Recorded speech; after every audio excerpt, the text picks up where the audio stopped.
Alors j'hésite en fait parce que j'avais prévu quelques états de déception, etc. Et finalement, on va pas faire ça, on va faire des petites choses d'espoir, voilà. Pas d'amour joyeux, mais au moins des choses un peu plus soft. Après la très jolie belle musique qu'on vient d'entendre. D'ailleurs, un poème qui s'appelle Détour et qui a été mis en musique également et que je chante par ailleurs avec un musicien. Et vous pouvez voir les clips sur YouTube. J'ai une petite chaîne YouTube où je fais des clips sur des chansons et vous pouvez le retrouver en chanson, ce poème. Incertitude de la vie, improbabilité de l'amour, erreur de tracé, accident de parcours, entaché de sens, les vers se délient, la route est embûchée, le verbe se fait détour.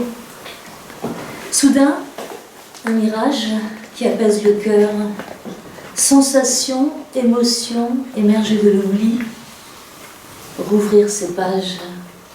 Pourrait-elle être vierge de ce laps si longtemps défaillant, absent? Là, des murmures, là, un chant se dresse, un désir flamboyant à l'abri du moment. Si un jour le temps se mettait à marcher différemment, on réchaufferait nos âmes à l'ombre des chimères.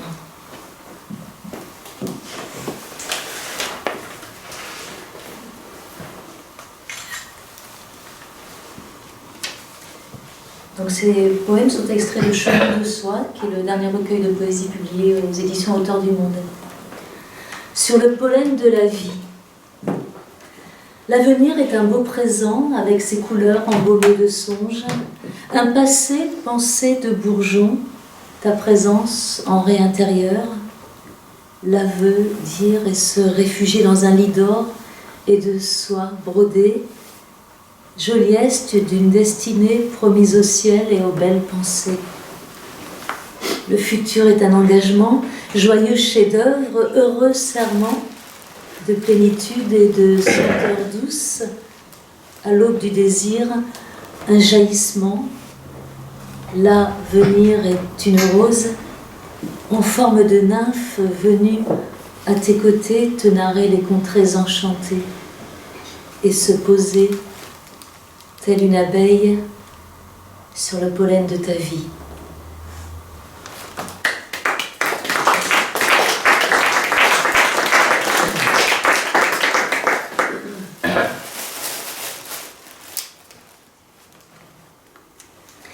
Nouvelle du bonheur. Il se porte bien, merci.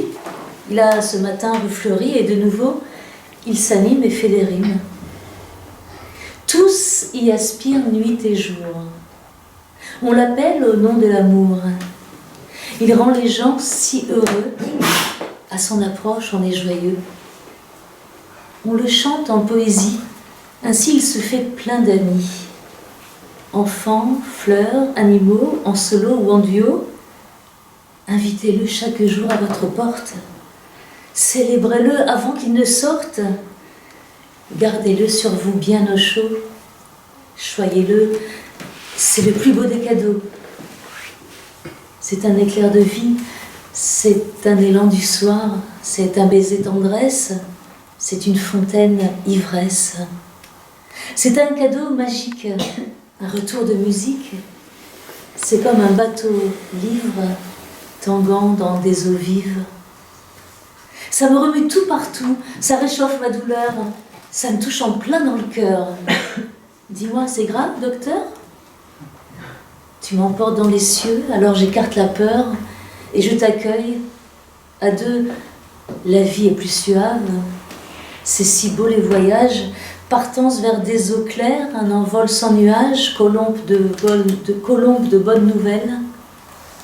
Afin que ne s'achève cette belle chansonnette, je pars en mode virage, consignant ce message. Ce n'est pas un mirage, mais un air à l'eau de rose, un fabuleux trésor, doux comme un sucre d'or.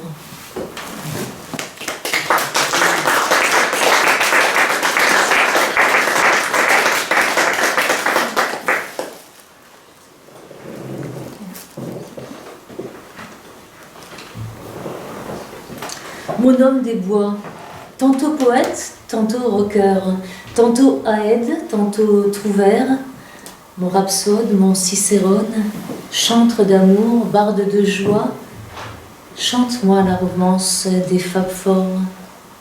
Emmène-moi dans l'eau de jouvence, dans le miroir au fait, parler aux Bréciliens, terre d'artistes à la couleur cuivrée, fer, eau, feu, bois, brise, minerai, schiste pourpré, grès armoricain, pierre et granit. Un amour s'ouvre, une flamme se découvre près de l'arbre d'or, des nappes s'étendent, brumes élandent, et au détour du val sans retour, de folles pensées livrent leurs secrets.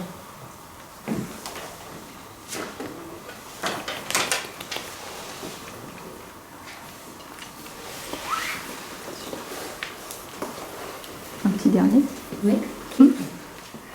Bon, on va faire Là où tu m'emmèneras, avec une petite citation de Bernard Giraudot que j'ai mis en exergue.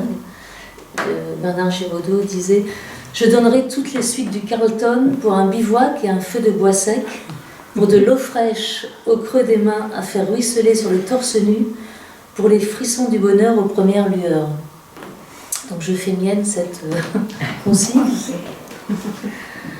Là où tu m'emmèneras, non sans peur de savoir jusqu'où tu iras, à Vegas, en Camargue, là où tu m'emmèneras, je t'écrirai des mots ou je n'écrirai pas, car comme il dit, c'est à vivre, pas à dire, c'est à aimer, pas à écrire.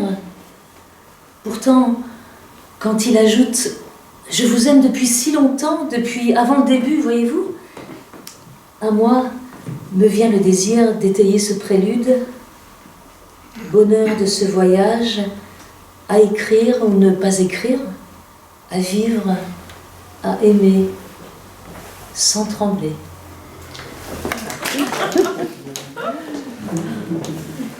Ça va pas être facile d'enchaîner, hein, parce qu'on est un petit peu zen, et puis moi je vais vous remuer avec l'amour dans tous ses états. Et les états, c'est pas toujours la joie, l'amour, la zénitude, puisqu'il y a effectivement dans l'amour, vous savez comme moi, des secousses, il y a de l'espoir, il y a de la joie, il y a des déceptions, il y a des désillusions. Je me pose la question si je commence par le pire ou le meilleur. Mais je crois que je vais un petit peu improviser. Allons vers le meilleur.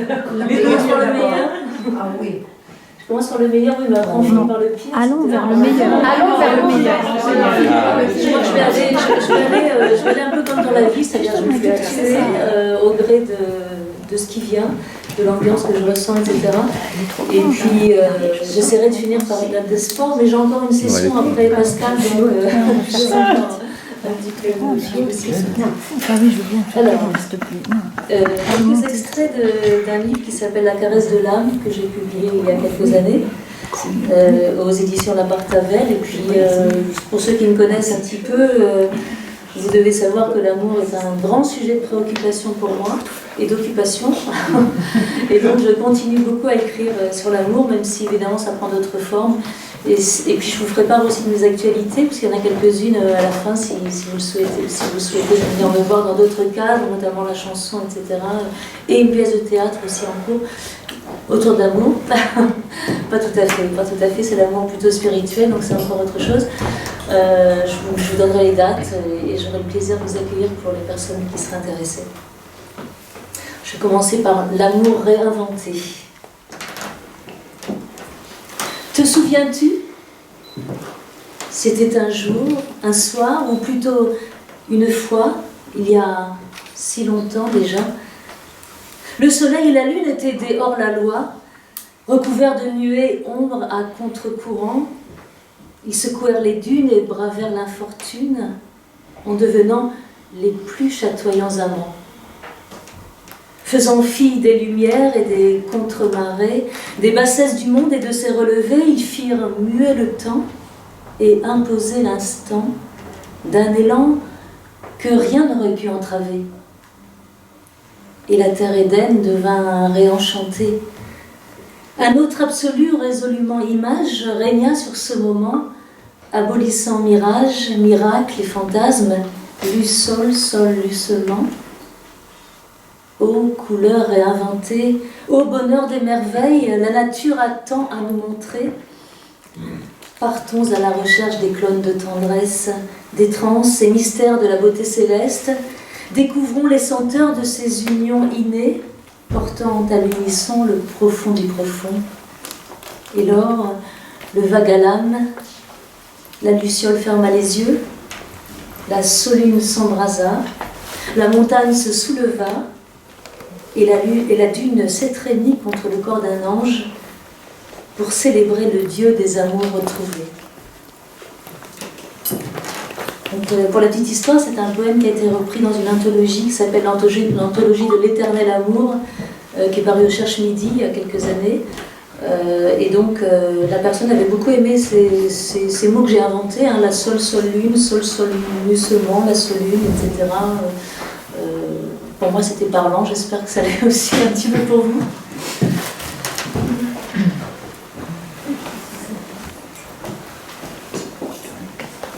La tendresse retrouvée. Dans un désert d'automne, un décor d'audace, où me guettait une faune étrange et incongrue, j'ai été emportée.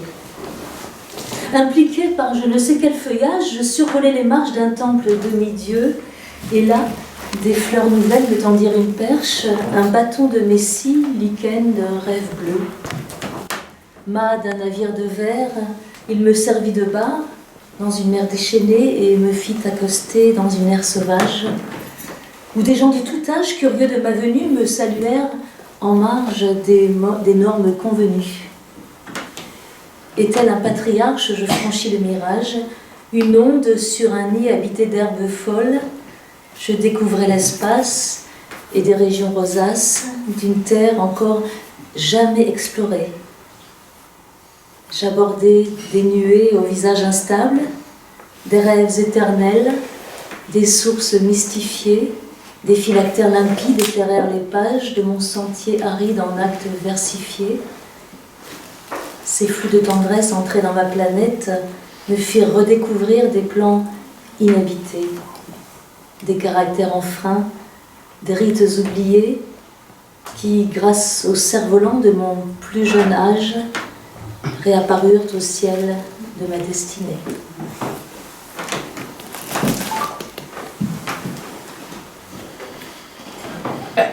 Pour l'instant, ce sont des choses positives, hein, pour l'instant. Oui. J'ai pas attaqué les choses qui font mal. Il faut prendre d'abord le meilleur. Voilà. Un amour insolent. Un rêve élucidé sur une mince portée, comme une trêve annoncée sous un soleil de paix, embrasa un jour l'aurore de mon parcours, fleurissant mon nuage d'un insolent amour. Une instance évidence dans un parcours rebelle, une frêle insouciance m'accompagnant tout de traîne, brisèrent la chaîne sauvage de mon âme arrêtée, figée dans le silence depuis quelques années. Les grands sentiments bravaient encore les étoiles, dans un rappel à l'ordre à l'ultime bataille des décisions cruciales, in extremis, vitales, une épopée sans écart. Je survivais. Un océan de pétales parsemait mes désirs floraisons, une mare quelconque, un refrain sans chanson, m'emportait dans une dalle absente de lumière, une imperturbable errance de feu et de misère, sur des contrées arides au centre de la terre non encore explorée, toutes de braises vêtues. Il m'appela à lui, comme on offre une rose parmi les herbes folles. Et son regard si vif m'emporta dans les cieux, sous les flux d'un baiser, braise d'une vie à deux. Mon horizon plia en une courbe violente, brimant le timoré, vinaigre et salamandre. Ainsi germa le terme d'un orphelin résine qui de sa sève cessa de composer des lignes. Et les faces saccagées de la brise abîme, de leur profondeur, m'amenèrent vers l'ultime, un rêve réalisé.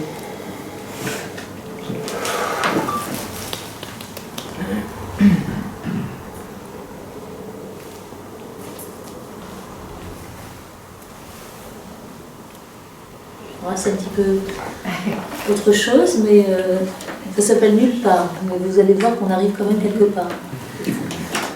Sous le ciel étoilé des réverbères de nulle part, je marche, errance blanche, grisée, couleur rare. Je ne discerne rien de ma vie en retard, oubliée à dessein derrière des lunettes noires. J'avance malgré tout, au gré de mon hasard. Au détour de la place, je rencontre un renard, m'appâtant d'intentions certes un peu bizarres, mais fidèle à son genre, il ne fait pas d'écart. Sournoisement, me sommant de quitter cette gare, il m'emmène dans une grotte parjurée de lézards. L'orgie est à son comble, et nul traquenard ne cache les soupirs des endiablés fêtards. Me sentant hésitante à rentrer dans la mare, il me promet merveille, et puis il se fait tard. Insolite fut cette nuit, renard, lézard, renard, ce fut au détour des avatars d'un soir.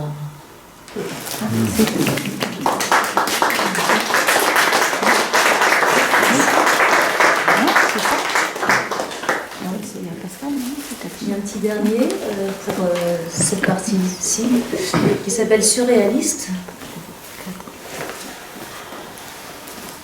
Il m'aime, mais je le suspecte d'illusion et de fantaisie. Son regard arrogant a déshabillé l'âme, et pour moi le silence d'une couleur nature, un bleu de peinture étrangement délavé, curieuse perspective. Sa main tendue vers moi à l'orée du sommeil me caresse et longe les contours de mon corps comme une sculpture vivante qui ne se réveillerait pas. Le matin, je perçois un rêve contrasté, un relief filiforme se glisse dans mes cheveux, une lueur qui me rend sans visage, des instants de bonheur imprimés dans une fresque, un tableau de l'aurore soudainement animé me chantonne des notes sur des touches d'émoi, une certitude fragile toutefois. Le rationnel se perd dans un esprit fugace. Lorsque j'attends déserte ton éternel retour, tu persistes et allumes l'étendard de l'amour, et tu éclaires le vitrail de la vraisemblance. Merci.